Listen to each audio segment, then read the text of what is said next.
Hello? Oh, okay.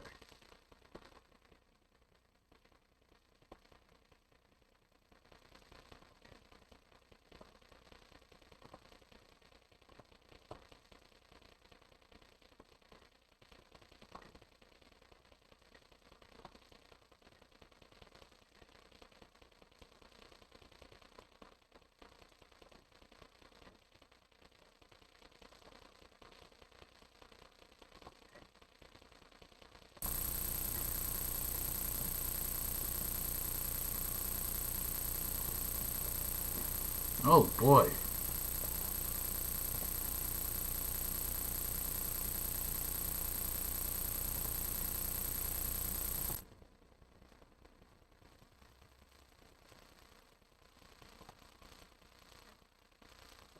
Okay, I guess I don't know how to fix that.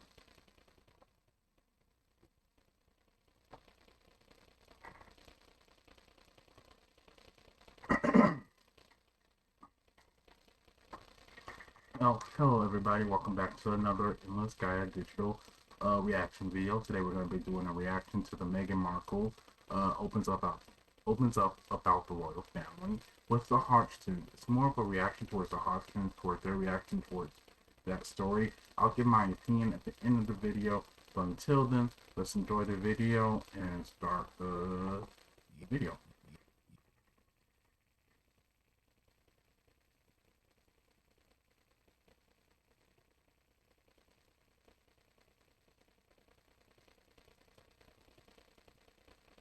Oh boy.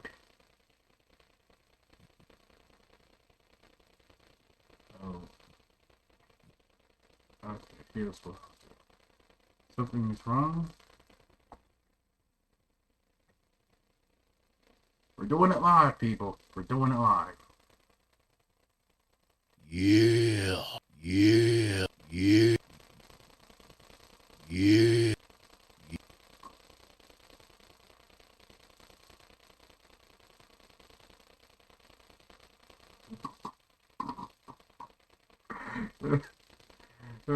Yeah. Got a new show for y'all. Got a damn good show. Yeah. But for such show, remember everybody, support the Hodgetwins at officialhodgetwins.com.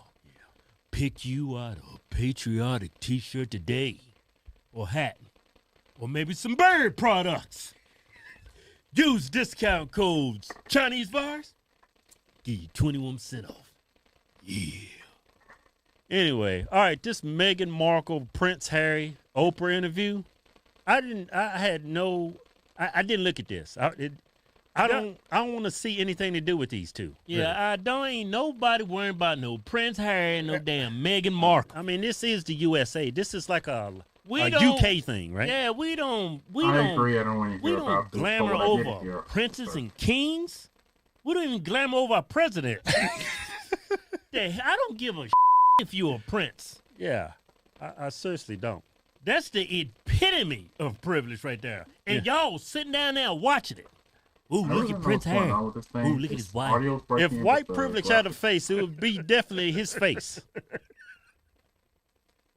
Am I right or am I wrong? And you know who was what? You know, people who came up with that white privilege, they the ones sitting there, oh, look, there's Prince Harry, man. Ooh, look, he's down with us.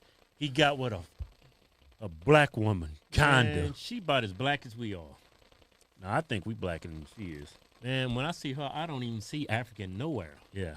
I think she even got lip fillers. I don't know. I'm just joking. I don't know. But anyway. She does not, when I think of an African queen, it is not Meghan Markle. Yeah, I'm sure black people are tired of like half-breeds. She ain't black. I'm black. Look at me. That woman ain't got no pigment in her skin. Yeah, right. Can't walk around here talking about she a black woman. Yeah. You ain't black as man, Donald Trump is darker than that woman. Yeah. When he get that good orange glow going, oh, man, he make her look pasty white. What's that one dude, man? He's an activist. What's his name? Sean King's blacker than this woman. Man, that's saying something. Yeah. Okay, so let me say this. They got on the topic of their baby. Yeah. I think his name is Archie.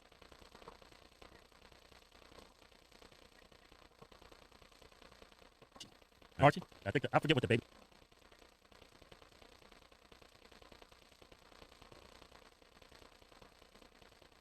His name is it Archie? What the hell would y'all name y'all's baby Archie? I might be wrong on that. You got a prince. Y'all couldn't come up with a better name than Archie. That reminds me of an old TV show. What's the baby's name? Archibald. That's crazy as hell. All right, but anyway, they got on this topic. Wait a minute, man. Hey, you a prince, man? How you come up with Archibald? What kind of name is that, man? It's like naming your boy Dick. There's just so many better names out there. Come here, Dick. Come here, Harry. Hey, look at Dick and Harry. Anyway, I'm over the name. Yeah, you let me down, Harry. Name your boy Archie. But anyway, here we go. They got on the topic of the baby's skin color. Yeah, didn't see that coming. With Oprah sitting there. And Megan would not say in what context that conversation came up or who said it. Just show me the video. No, I'm not showing the video. They'll copyright this. I'm not showing it. Oh, yeah. So she won't say who said it and in what context. Look, whenever there's babies born in mixed couples, that conversation comes up all the time. Yeah. Like my ex-wife, she was a dark-skinned woman. When we sat down, I wonder if it's going to come out with your eyes. What if it's going to be light-skinned? I mean, that's just going to come, especially when you have a white redhead dude and you got Meghan Markle. She's a person, somewhat of a person of color. That's going to come up naturally. Yeah. So, but anybody with half a brain, when you look at Prince Harry, this dude's white. There's no pigment anywhere. I mean, when you see him, this is what Hitler wanted for the world. This dude is white. Bunch of white redheads, right? He's just white. Yeah, he's like, I think he's 100% white. Right now, when you take Megan, like I said, Trump is darker than this woman, got his tan going. Yeah. And y'all think the baby's gonna come out looking like Kunta Kinte? No, that ain't gonna happen. There's no way in hell it's gonna happen. Even if that conversation was had, in what context was it? Yeah, You're missing context. I mean, when he brought it up, was it an issue? You left all that out. Yeah. You just left it vague, so people could expect the worst. Yeah. Kind of like how Democrats run this country whenever they talk about race. And naturally, people are going to think the worst. People never want to look for maybe it was misconstrued or maybe there's miscontext. People automatically going to think the worst. I mean, maybe. Was it the main thing I want to know is was it a problem? That's what I want to hear. You left all that out. Yeah. I mean, you went that far to say that conversation came up, but you're not willing to name names because it's not going to be good for them. You're not there to make things good for them. Yeah. To begin with. Yeah. So you sitting down with Oprah? You ain't there to make things good. I mean, didn't R. Kelly sit down with her? I was like, R. Kelly, what are you doing? That's Oprah Winfrey. Yeah, she is not here to make things better. She's here to ruin your life. You went on Oprah? I think it was Oprah. No, Gayle King. That's her right-hand man. Yeah. Gayle King. If you're doing an interview with Gayle King or Oprah Winfrey, she's digging for dirt. Or to expose something. Yeah. I've learned that. If you're going to get interviewed by any one of those two black women, you're done. You're done. As soon as that interview is over, you're done. You're going straight to jail. You're getting canceled. Hey, so I don't know why the hell people keep sitting down with Gayle King and Oprah Winfrey. Yeah. I just think it's disingenuous when you give out information that conversation came up and you didn't explain the context or and you just sat there quiet. You just real short. Yeah. I mean, you just said that much. You could have said it all. Yeah. I mean, if I'm gonna drop the dime, I'm naming names. I'm using statements. I will record the conversation. Yeah. I mean, you just left so much open and not explained. You didn't mention names or anything. You didn't even mention that it was a problem. You just brought it up that the baby's skin color came up. Yeah. How you say it? You didn't even say it was an issue. How dark is a baby that's gonna come out with Harry? The epitome of whiteness. Yeah. And you. I mean, you don't even look, man. I mean, I don't want to determine what's black and what's not because I've went through it my whole life. I mean, you're not even as black as I am. And I barely made the cut. I'm only what? No, Ancestry Denny said we 60% to get updated. Yeah, updated. Yeah, we up to 60 now. Yeah, we getting black about a day. I mean, I'm 60% black. You look about 10%. Yeah, my mama was younger when we was first born. Mama said we came out pale white. Now her was orange. It was red. It wasn't orange. Orange hair? Yeah, but we came out. Well, it was red. It was non-black. We was looking like Harry for a second. We looked like two little twin Harrys. Right? And Mama said when she was walking around with us, white people would come up to her and ask her what her rates were. And my mama, she was brown skinned. And she was like if I go sit out in the sun in like 90 degrees for like 10 days, I look like Mama. No, Mama was brown. Yeah, Mama brown. Like I'm seeing the black shades of people. I'm considered light skinned. Yeah. Mama was like a mocha. Yeah, Mama. No, wait a minute, Mama wasn't that damn black. She was Mama was like black coffee with about 2 creams in there. That was Mama. No, Mama was like hot chocolate. What the hell are you talking about? That's black as hell. Hot chocolate ain't black. Hot chocolate is brown. What kind of hot chocolate you drinking?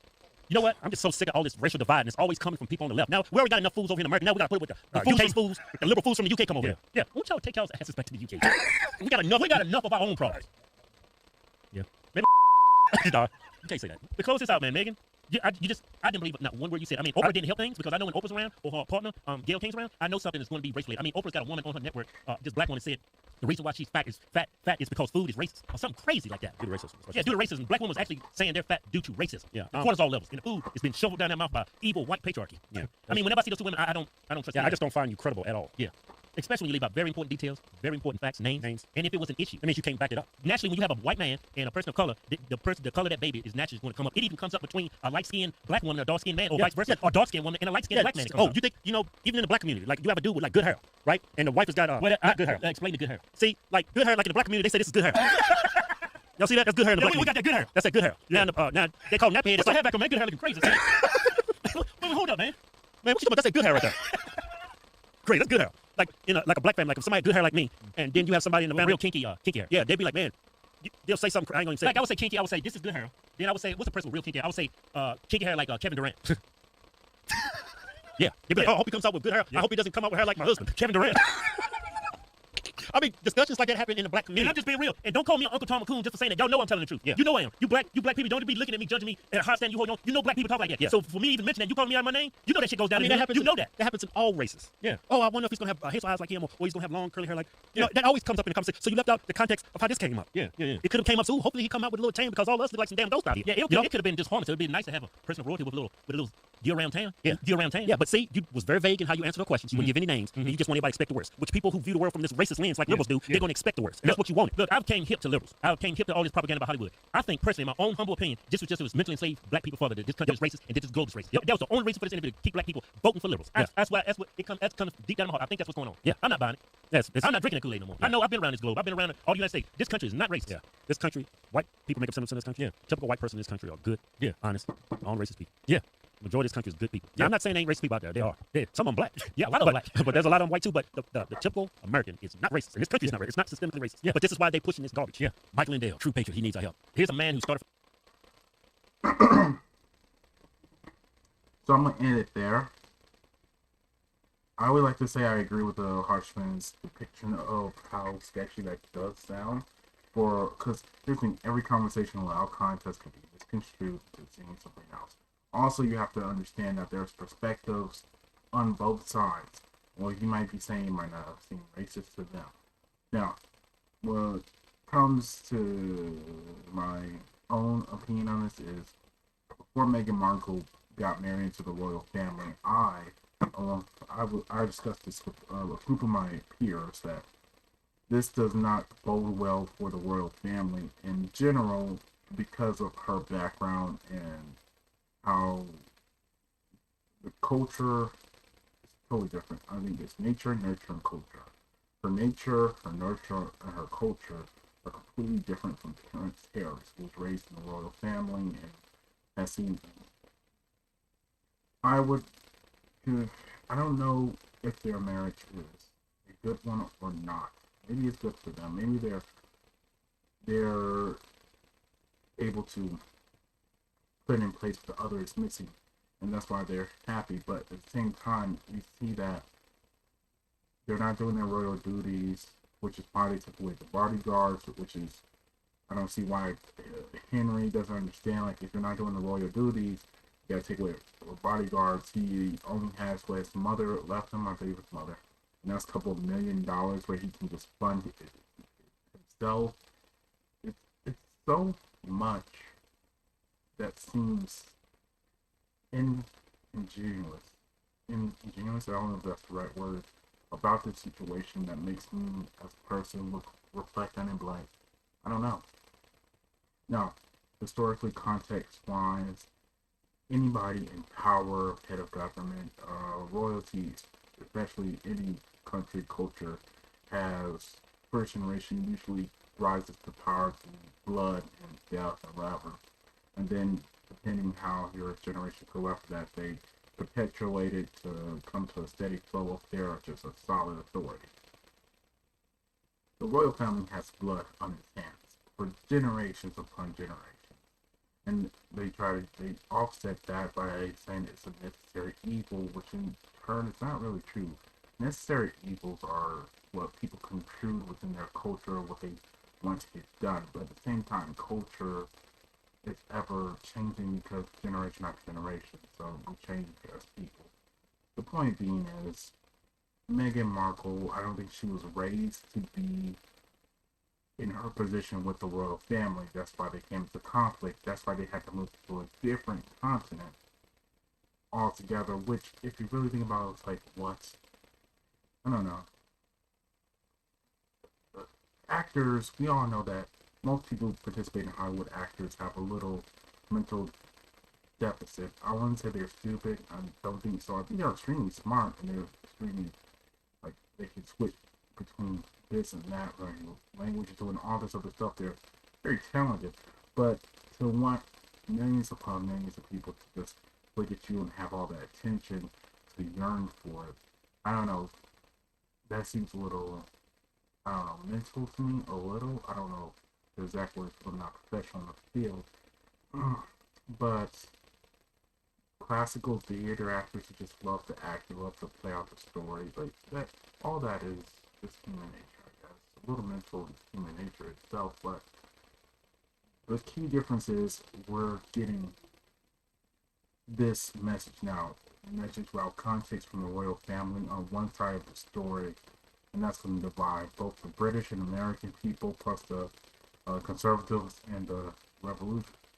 It's a lot, and during the time where we have Corona, for them to come out with this is a very in-house personal thing with the family, for them to release it to the masses, but they're not doing the royal duties, so they're not really connected to the royal family. The royal family is dealing with a global pandemic right now.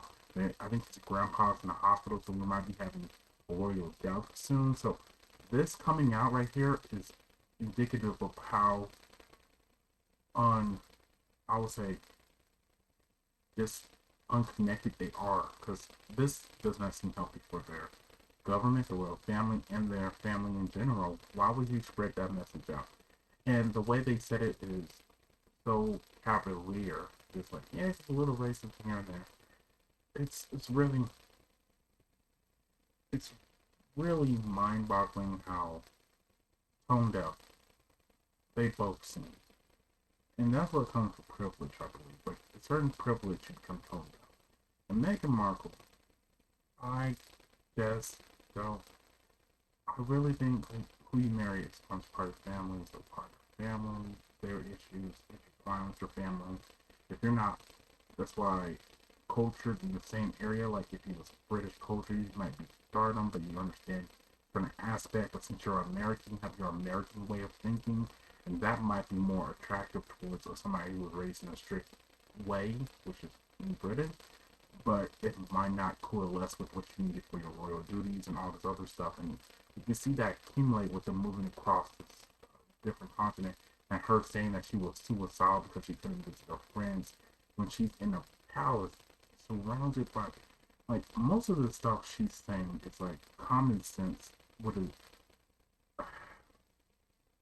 It's like no accountability for your actions and not thinking through what would happen in the future.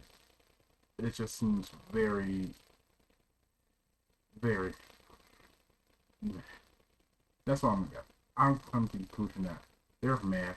I'm upset because this seems like could have been prevented. A lot of the stuff, and that you're airing out personal family business during this dramatic time for the world and your family, and that just doesn't seem right with me.